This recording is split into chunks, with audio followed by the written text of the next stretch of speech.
Ce péchant en anyati potosko bongo. Wapi siko batongo o batu balobaka ke non bakani la Ursule na poto yanga ke na poto te. Okay. Alinga so mobala nana wana ya poto. Poto boyo tanga bakombo. Omoni.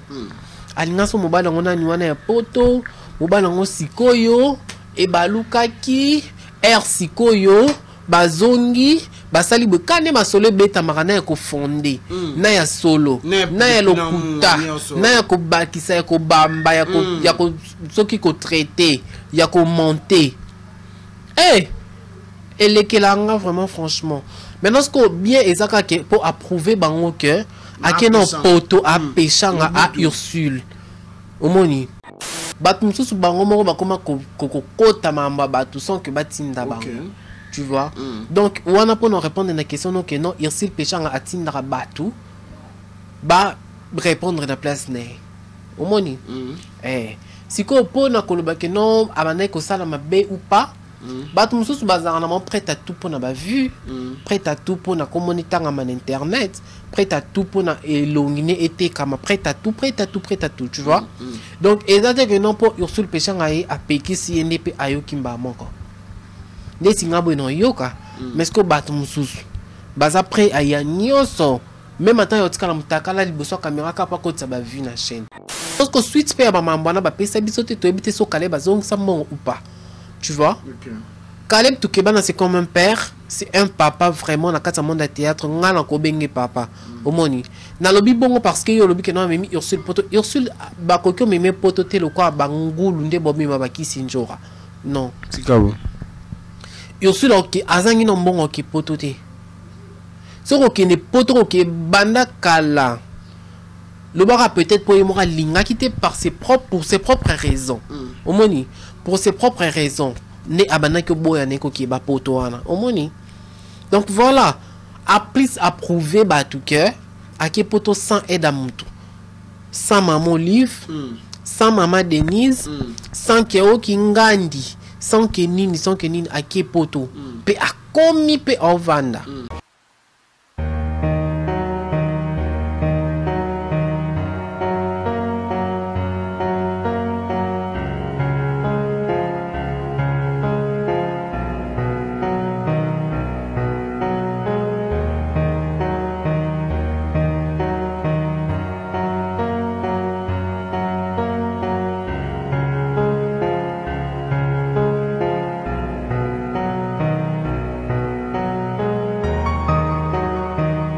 Voilà, nous sommes bien et bien dans la République démocratique du Congo, dans la capitale de Kinshasa. C'est bien mon publicité, le padre de la presse congolaise. Bah, le bimon qui est na presse kanga.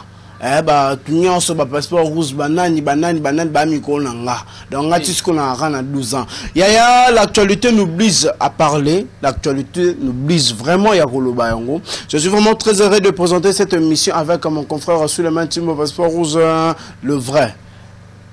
Continuez de vous abonner massivement sur notre chaîne. Mon numéro WhatsApp est plus 243 39 15 69 72 plus 243 39 15 69 72. C'est mon numéro WhatsApp pour nous battre sur besoin il y a contacter cette publicité. Yom tous on a besoin de ça là yo. Marketing, il y a produit tout ça, la promotion, il y a maison d'habillement, maison de coiffure, tout. Aux gens vraiment oye bana penza na internet. Nous sommes là pour na ko sala na bino ba misala wana. Alors je suis avec Souleymane Timo passeport rouge. Le long na bengue na plateau na poto mekampi ko lobela li solo oya Ursule pesanga to la to la muki bu Ursule pesanga publier biso ba neige. Tu habites Banège en Nzambozika na film toneni. Est-ce que Aza vraiment na poto ya solo to Aza na ye na parler na bon ana Kinshasa bazo luka buzz. C'est là to koyoka yango a na monoko ya passeport rouge le vrai parce que ye alobaka bo solo na kata politique te même bo solo na kata ya chronique musicale. Passeport rouge mbote. Mbote na yo c'était ici là mon frère, c'était ici là le padre de la presse congolia. Donc Bobby Soza le padre de la presse c'est que Oza c'était ici là s'occuper c'est qui est kaka. Donc voilà. Ici nous sommes à Kinshasa comme il a dit. Merci beaucoup à vous tous qui êtes là nombreux à nous suivre sur cette très belle chaîne Congo Source Télévision. Moi c'est Passeport Rouge pour la Pona Batouba Moninga pour la première fois. Moi, c'est Passeport Rouge, journaliste et sur Congo Source Télévision. Bon, mais ça n'a et l'ongo Bomandomo presque tous les jours sur Congo Source Télévision. Donc voilà, comme il vient de le dire, aujourd'hui, dans notre émission, nous allons aborder autour du sujet concernant l'actualité d'Ursule Péchang à son voyage en Europe. Et ça buzz, parce que buzz, bah quand ça neige, na katanda coûté quand même. Aïe aïe aïe, neige na katanda. Pour Togi Badoussou, babi, les gens ont buzz na bango, tourner film, moi on va tirer la neige, sauver obi, publicité moi on guess moi ta sala bubando qui tire la neige moi boana. Yangwana ba olo ba bon Passeport Rouge actualité aux gens qui ont un temps moni serna au pire serna tout côté na maison qu'on a la bandale. Donc on a pire serna yo a publié photo na 4 penza ya poto na hiver serna asimbi ba neige on est là qu'on en est. Et ça l'a vraiment très bien, grand bien, malgré tout, Batchela Biso qui sont vu par rapport à l'émission Auto Salara concernant Ursule, Bellevue, Sila, Nani, Nanyo, Auto Salawana. Il y a Nanyo. Bellevue Kani. Eh, Batchela Biso qui sont mais c'est bon, to bongi sana basi on a biso corrélation na biso qui toko qui na biso très bien en ordre nanzila. Donc et ça l'a vraiment bien comme on a Ursule Péchanga parce que Péchanga c'est comme une grande sœur, hein? Une maman, une maman vraiment na mambo oh ya Kistar, na mambo oh ya ba YouTube, na mambo ya visibilité boyote qui longyote ka face na étranger. Donc c'est vraiment une maman, il est vraiment ovan c'est ça banyo pe ça biso court. Ya via Kistar ndenge zalandi ba menango. Parce que Ursule Péchanga dans auparavant nga vraiment nazaki na vanda boy na zui crédit na ngai na china téléphone na bengi numéro Ursule. Oui baba 16 ans. Oui baba seriana. Wala nga kutu mo mkata kutu sola YouTube. Non na monseigneur moké. Ata kutu sola YouTube te ke non lobi no comme youtubeur. Lo lobi été mais non za crédit na nga no cha crédit non préféré pana vanda bongo tom sumbo na mapienga ya transport à classe. Na crédit na téléphone na benga ka Ursule to solo la kaka Péchanga nini ane bima jour nini omoni titre film ane bima quand oh bima wana sko na yoki bien avandi ke te na solo la kina Ursule Péchanga ngakutu un jour mama bisa bisanga yo penat Ursule wana so bengi yo oko monike la kiba sapato okinde na moni ngabi mama na okende po mutabonga kana sima mutu. C'est pas grave, il y a grave et zanati. Donc, et ça n'a vraiment grand bien comme on est le poto malgré tout que Babilobele l'Obama trop tout autour naé à voyage à rater, à bouger à rater, à Kendaka, à Chine, à Dubaï, à Afrique du Sud, mais poto pena poto proprement dit. Bah France, bah Belgique, bah Nini, Agnata raté, oh soi-disant bah Kanilake. Soi-disant alinga mobala batukuna na poto, bah fiaron na poto bah Kanilaka. Maintenant ce que l'élo Ursule Péchanga Agnati poto. Bafiango baza wapi. OK. Batongo baza wapi. Omoni. Donc il ne faut pas roloba mamambo bino boana basimo na ngote. Sur base de quoi roloba mambo oyo bino boyebité. Tu vois parce que le Ursule Péchanga na nyati potosko bongo. Wapi siko batongo o batu baloba ke non bakani la Ursule na poto yanga ke na poto te. OK. Alinga so mobala na wana ya poto. Hein poto boyo tanga bakombo. Omoni. Alinga so mobala ngona ni wana ya poto mobala ngo sikoyo e balukaki sikoyo bazongi basali bokane masolo beta makana ya kofonde na ya solo na ya lokuta na ya kobakisa ya kobamba ya ko soki ko traiter ya ko monter elekelanga vraiment franchement maintenant ce que bien ezaka ke pour approuver bango que Akeno poto a Péchanga à Ursule. Omoni. Akeno poto sans aide ya qui que ce soit. Parce que l'artiste c'est belé qui poto na ba aide à maman moli. Mais Toyoki babi que non, ils monsieur Caleb Mtamemi. Caleb to Keba na Mtamemi na poto. Non bien. Caleb ana mbongo mi mam tu poto. Tikabo. Ana mbongo mi mam tu poto te et encore mutu wa sala théâtre le quoi yi. Parce que Toyo Kanan, a escroquera Naomi Barcelone mbonga poto, a qui poto ina mwana ne. A escroquera Naomi Barcelone mbonga poto. Ya ina mwana. Na ebite ti le lo so azongi sa parce que YouTube en haut, Toya en actualité, mais si ko suite ne to pe sa te.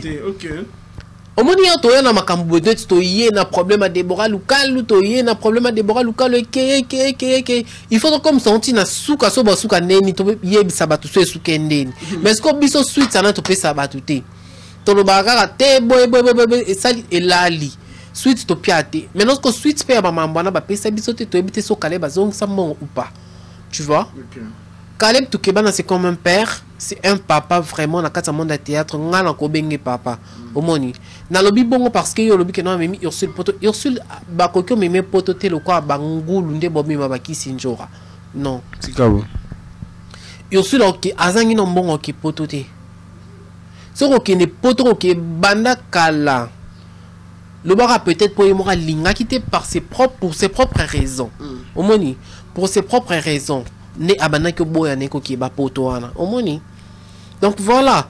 A plus approuvé bah tout cœur à qui poto sans aide à moutou sans maman Olive sans maman Denise sans Keo Kingandi sans Kenini à qui poto pe a commis pe en vanda au moni au sentir ce qu'au niveau parce que bah actrice n'a pas acteur et belé bah comment qui poto n'a pas aide à batou Leti banane oyo yebi.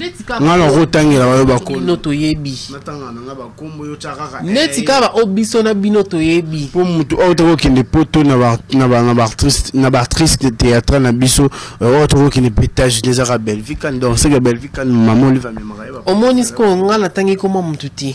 Na lobinde ki ake poto sans aide ya mutu elle est à féliciter. Elle est vraiment à féliciter parce que c'est pas facile hein. Na ba monde lelo. OK poto. Eh, et en ça quand il faut en bon, faut en là, faut en poche bombée. En plus tu as une famille dont tu prends soin. Aux anos awa wana vie au minera awana qui sont Wape sous na bateau. Oh, ya bisenga senga opeso pesi.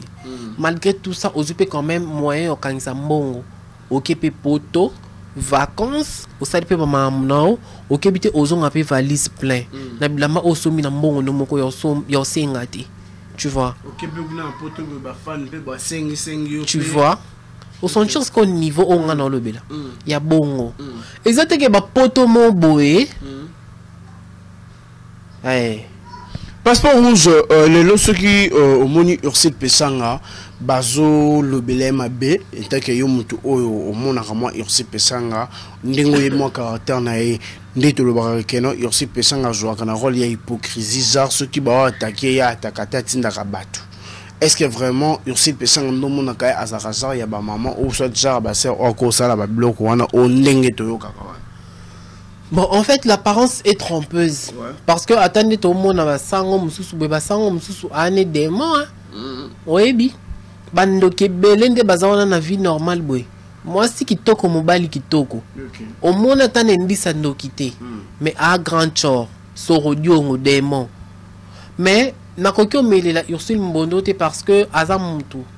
Au moins il y a une situation mususu tom mususu mutara na comportement mususu mais à une quelconque situation muta changer ba mon comportement abimisi ce qu'on fasse mususu parce que nous toi rabo mutu mutara na ba deux faces face A na face B face A yango ce comme ki mobimbanyo se mona rakete o Ursule te o stepi te o passeport rouge maintenant ce qu'on face B eza o ce comme muta bimisaka R likambumo boye situation mo boye muta bimisi maman face B au cas mabatu musu bazara to mutu omona to muta fâché muta siliki auto na mutu ozalande boye omoni donc amoni la kina face mususu alaksake gentillesse alaksake kete akabaka alaksake kete azam muta bien alaksake kete ay bovan na batu mais ce que so likambumo boye omona pa muta bimisi face mususu au cas mo polo ozalande boye passeport rouge ozalande boye omoni donc si que on a recours le baté que non Ursule nenga zawana a joué un rôle la hypocrisie on sait pas on sait jamais tu vois parce que nenga zawana to recours le baté que non Ursule a joué un rôle la hypocrisie à tinda rabatu bien sûr mais si que est-ce que c'est vraiment ça c'est réel que Ursule nous tatinda batwana parce que na YouTube biso ba chroniqueur na ba chroniqueuse to comment na biso batu mo boye ata muntu wana yebioti mamo zo koti likambo ba bengane ba msuna matanga basila na matanga papa basila.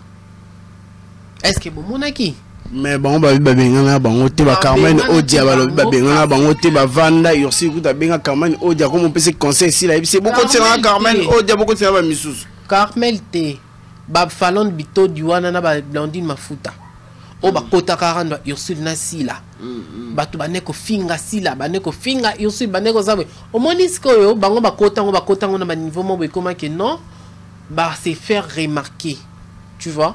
Mais naza sûreté que si la coquille vanda bo mutumo ba koti li kamune soit na Bellevue soit na nini abano finga Bellevue na ba niveau mo ici la permettre au moins ngata na yo netwa boy to coquille beba na pelelo mais non ngana si ça li kamuna nga mo na yo so mto kota na volonté na koti bien sûr excusez italien mais non ngati akoma na ba niveau mo autant sunga pe na ko sepelati tu vois.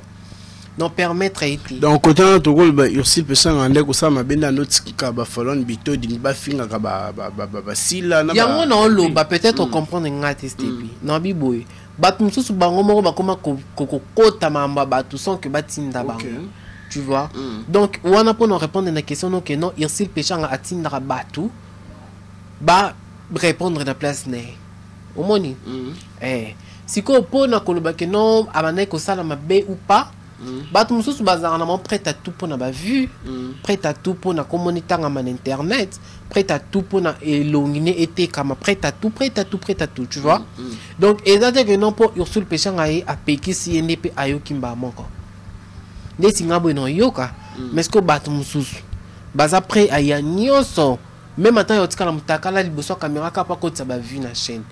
Donc c'est un peu ça. Voilà passeport rouge vraiment qui est monsieur déjà dans souka parce que dans son monde a déjà ba journaliste baza vraiment rebelle ou baza vraiment na passe comment na kistar comme il passe comme na ngabe master non pona ya pa bona zo pa boye ba caméra ba tanga bo na maboko boza la poser na tika na quelques minutes pour la star la passeport rouge le lot vraiment Ursule Pechanga poto yo conseil au ko pesa Ursule Pechanga par rapport il y a ba les gens d'ignorance oyo Obama na actualité oya kepoto.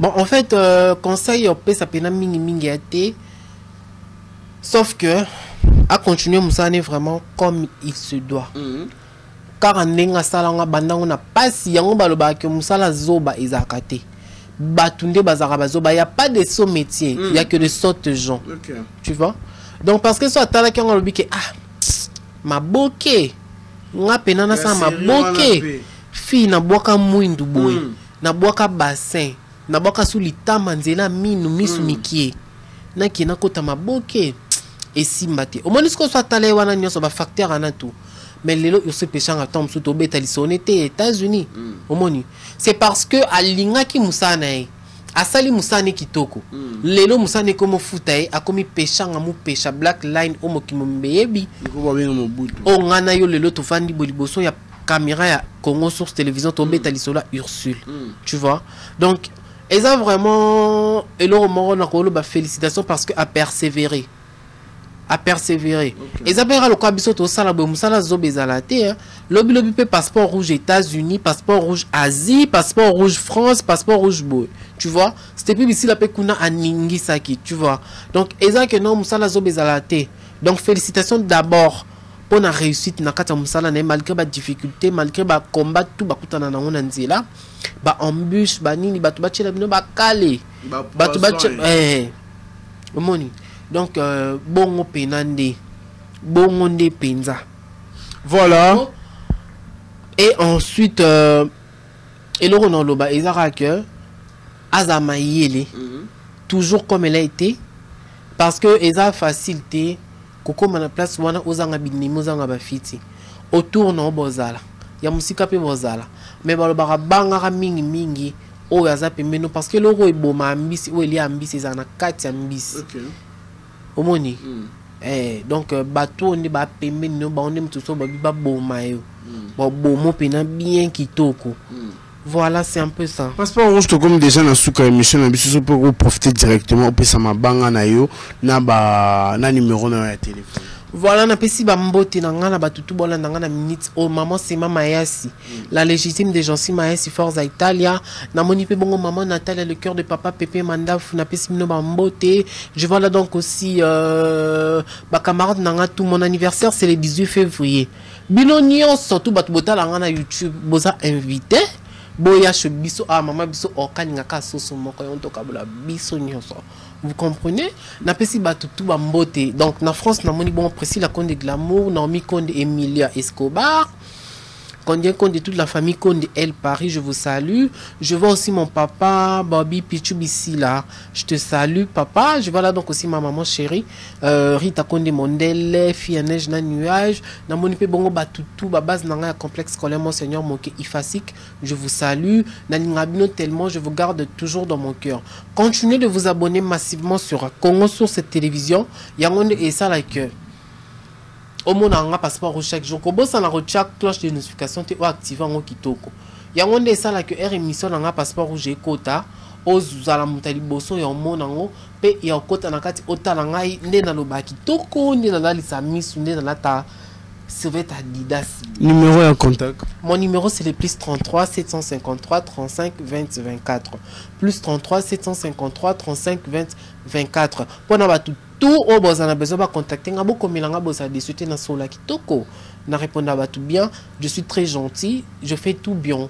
Voilà, merci. Voilà, nous sommes arrivés à la fin de cette émission. Vous comprenez, il y a qui n'anga bongo. Mon numéro de téléphone, mon numéro WhatsApp, c'est plus 243 39 15 69 72 plus 243 39 15 69 72. On les a dit numéro bon, il y a c'était ici la suite Bobengi, beaucoup joyeux, beaucoup mis na WhatsApp à répondre. Quant à moi, vraiment, je vous aime beaucoup. Continuez de vous abonner massivement et partager la vidéo, likez aussi notre vidéo, commenter, ça la biso bien plus de conseils et que ça la biso vraiment bien. Quant à moi, déjà, on se voit au prochain numéro. Je vous aime, bye bye.